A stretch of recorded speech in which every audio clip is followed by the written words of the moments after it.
Teaser trailers తో మనల్ని impress చేసిన బైకర్ సినిమాతో మనల్ని మెప్పించిందా లేదా, బైకర్ తో షెడ్వా హిట్ కొట్టాడా లేదా, ఈ వీడియోలో చూద్దాం. Biker movie review song by Sharwanand, Rajasekhar, Malavika Nair and directed by Abhilash Reddy. ఇక ప్లాట్ ఏంటంటే, కొడుకును మోటోక్రాస్ వరల్డ్ ఛాంపియన్ గా చూడాలనుకునే తండ్రి తన తండ్రి కలని తన కలగా భావించే కొడుకు, వీళ్ళిద్దరు కలిసి వాళ్ళ గోల్స్ అచీవ్ చేశారా లేదా, ఇది మీరు సినిమాలో చూస్తారు.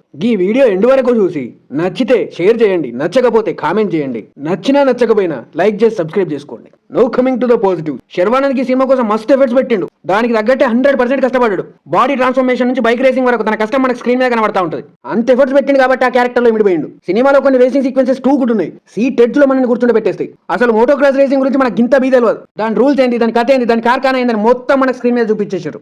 దాని చుట్టూనే ఫాదర్ అండ్ సన్ కాన్ఫ్లిక్ట్ పెట్టారు. ఈ విషయంలో బైకర్ టీం 100% సక్సెడ్ అయింది. సినిమాటోగ్రఫీ ఉంది భయ్యో, ఇట్ వాస్ మైండ్ బ్లోయింగ్. అసలు ఎవ్రీ ఫ్రేమ్ ఎవ్రీ షాట్ ఎత్తవతల పడేసాడు. రేసింగ్ సీక్వెన్స్ లో కొన్ని షేకింగ్ షాట్స్ ఉన్నాయి, మనకు చూస్తేనే తడొచ్చేస్తుంది. ఆ విజువల్స్ అయితే మ్యాడ్ స్టఫ్. అసలు ఫస్ట్ హాఫ్ లో పెద్దగా అనిపించకపోయినా సెకండ్ హాఫ్ లో కొన్ని ఎమోషనల్ సీన్స్ పడ్డాయి. అవి ఎక్కడో ఒక చోట కొంచెం తగిలినాయి. బైకర్ అనే సినిమా మనకు డెఫినెట్లీ కొంచెం కొత్త ఎక్స్పీరియన్స్ ఇస్తుంది, బట్ కొంచెం ఏదో వెలితిగానూ ఉంటుంది. No coming to the negatives. సినిమాకు స్ట్రాంగ్ కాన్ఫ్లిక్ట్ అనేది ఒకటి లేదు, మొత్తం రెగ్యులర్ టెంప్లెట్ స్టోరీ పెట్టారు. క్యారెక్టర్స్, ఎమోషన్స్, వాళ్ళ మధ్యలో జరిగే డ్రామా అండ్ ట్రోప్స్, రేసింగ్ లో పాలిటిక్స్ అన్ని రెగ్యులర్ గానే అనిపిస్తాయి. ఇప్పటి వరకు చాలా సినిమాల్లో మనం అది చూసుంటాం. అవన్నీ రెగ్యులర్ వేలో డీల్ చేసినా కూడా ఇంకొంచెం ఎంగేజింగ్ గా రాసుకుంటే బాగుండేది అనిపించింది. సినిమాలో non linear screen play try చేశారు, గదికి సినిమాకు మెయిన్ మైనస్ అయింది. ఫ్యూచర్ చూపించి పాస్ట్ లో ట్విస్ట్ పెడతారు, ఇప్పుడు మనం టెన్స్ ఫీల్ కమ్మంటారు. మనకు ఫ్యూచర్ ఆల్రెడీ తెలిసిపోయాక టెన్స్ ఎందుకు ఫీల్ అవుతుంది చెప్పండి.